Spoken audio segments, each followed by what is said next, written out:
Welcome back. Tonight is nothing more than just sketching and talking with you all. It's going to be an incredibly chill, relaxing 15 minutes or less. I don't know how long this video is going to be, but please sit back and relax and put me on in the background if you have a project you're working on. Maybe you're doing homework. Who knows? Trying to find an eraser here in my bag. Looks like I don't have an eraser with me. That's okay. I'll just draw over my lines. I've started another sketch and I've just already made a mistake. That's okay. I have a small eraser. I'll use that one. I have Vangelis's beautiful love theme to Blade Runner in the background. One of my favorite pieces of music. I always go back to it when I'm feeling, relaxed, and especially during the wintertime, because I always rewatch Blade Runner in the wintertime. And I've seen both, and I'm a pretty big Blade Runner fan. If you haven't seen them, I'd highly suggest watching them. I hope I don't insult diehard 1980s Blade Runner gurus by saying that I might prefer the second Blade Runner, that is Blade Runner 2049, to the first one, because there's something so... It's a movie that is adjacent to where I feel society is going, And Denis Villeneuve, who was the director, and I don't know if he was also the producer of that movie, but he certainly was the director. He produced such a movie with, I don't know, it had a lot of social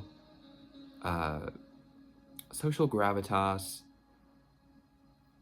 and it was produced with, you can tell, a lot of care for the original, while still staying relevant, But particularly, like, the visual language in that movie is so appealing. I mean, the colors, the composition, the character design, the images, all of it. It's a go-to. I always go back to Blade Runner. There's something about it that just is timeless. Even though it is very... well, it's a sci-fi, so usually you don't think of sci-fis as being, like, timeless. But I feel like 2001: A Space Odyssey and Blade Runner are two pieces of cinema that just don't go out of style. They're really, really, really well done. Yeah, I'm just drawing. So today I went to an art lecture, right? And I love art lectures, but sometimes art lectures can feel like they put a lot of pressure on your creative practice, right? And I know, the people who, well, it was a very talented artist who gave this lecture at my university today. And I love his ideas, and I've taken, pardon me, I've taken some of his classes. Sorry, I'm working on a sore throat right now, so if I sound like a frog, that's why. I just have a bad sore throat.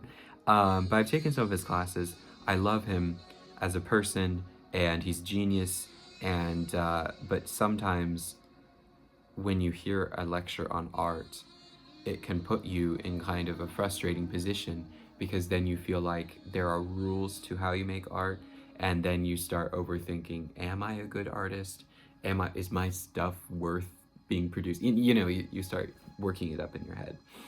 So I'm taking my sketchbook and drawing whatever the hell I want to draw, and being kind of very very rude with the way I'm approaching my sketchbook, because it is a sketchbook. It doesn't have to mean anything. It's not supposed to be absolute pieces of, masterpieces every time.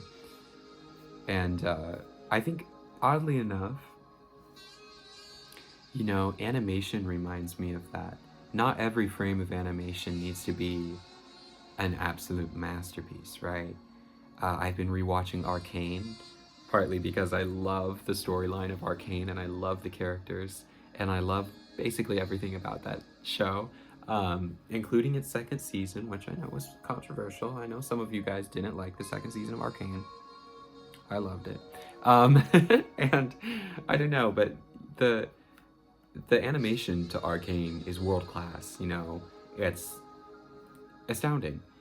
But part of animation is making those in-between shots that aren't supposed to be, groundbreaking. It's stitching together panels and ideas, right, into one fluid motion. And I think that's a healthy way to approach a sketchbook is, there can be elements that you practice in your sketchbook that are meant to be pointing you and leading you towards a master of your craft.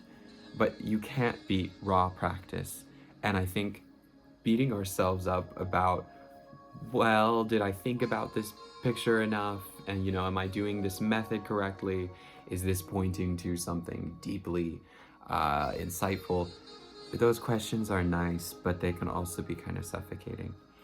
So I'm a firm believer of if you just get pencil to paper, you're getting pencil to paper, and that's just about as good as it can get. Oh gosh. Some people will say, perfect practice makes perfect. How can you perfectly practice every single time? I don't believe in that saying. I remember when I used to take martial arts, that was something that they'd say, and I'm not sure if I subscribe to that, because it's like, guys, you're telling me after I've learned this move once that I'm going to have to practice it perfectly if I want to get better? No, stop. That's impossible. You gotta imperfectly practice and work your way up to perfect practice. Am I making sense? Maybe this is just cope. I don't know. Regardless.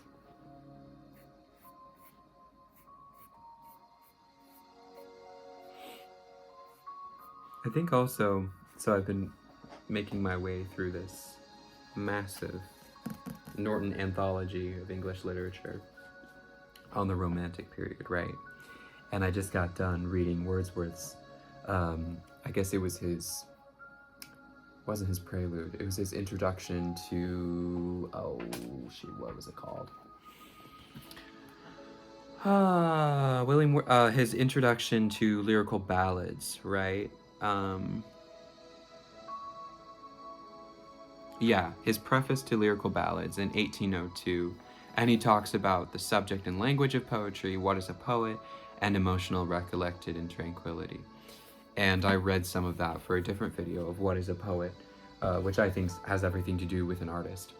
But part of what I'm saying with maybe a need to remove ourselves from like perfect practice and putting a ton of pressure on our creativity in our sketchbooks is art itself is a response to overwhelming sensations of the mind and the heart and the soul, and often those sensations can't be perfectly articulated all at once. And so there's an immediacy to that sensation, that deep emotion that you get when you're inspired to draw or paint. And then there's that second part of actually producing it on paper. But I think the sketchbook takes out that middle part, and there's almost an immediacy to the emotion, and then a second-hand response to grabbing your pencil and immediately scribbling it out on paper. And then you can think about polishing it, right?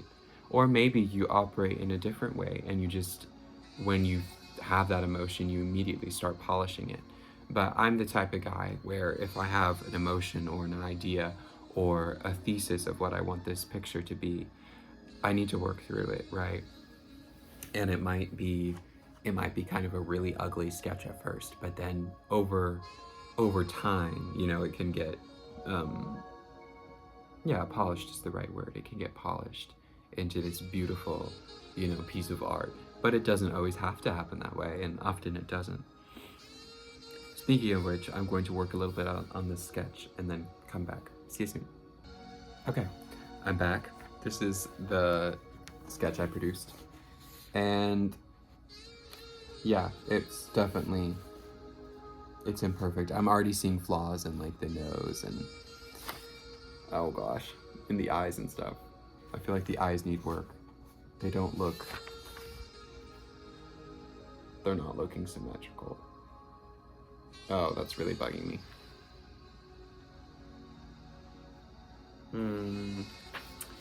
Oh, I don't like when this happens at all.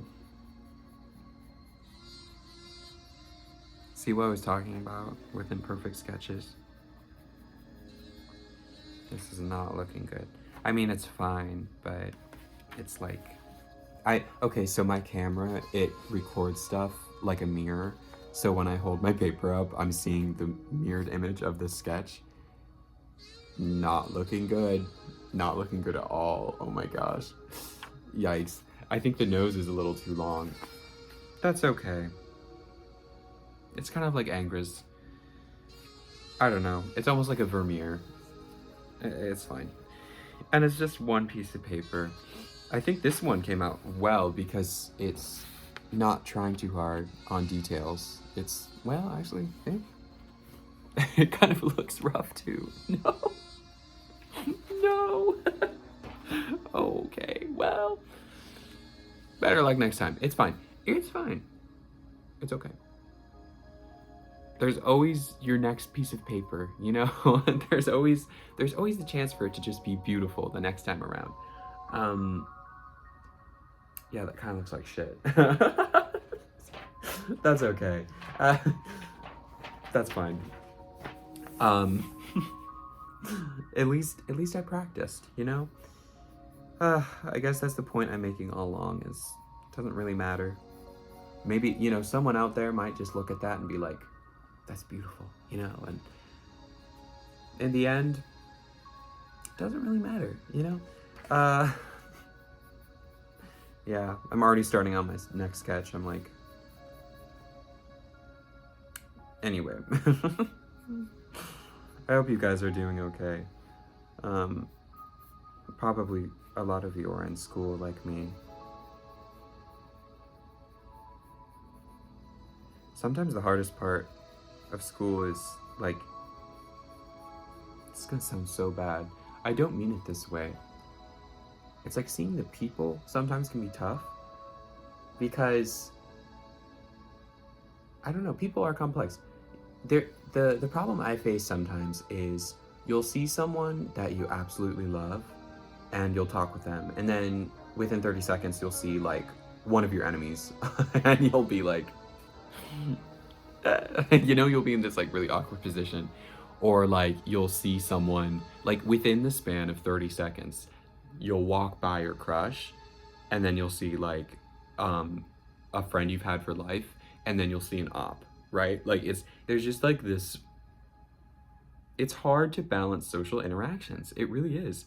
I feel like I should be better at it by now. Like I'm getting old enough where it's like I should probably be good at this, but I feel like I'm not, right? I feel like I still struggle. Oh well, you live and you learn, you know?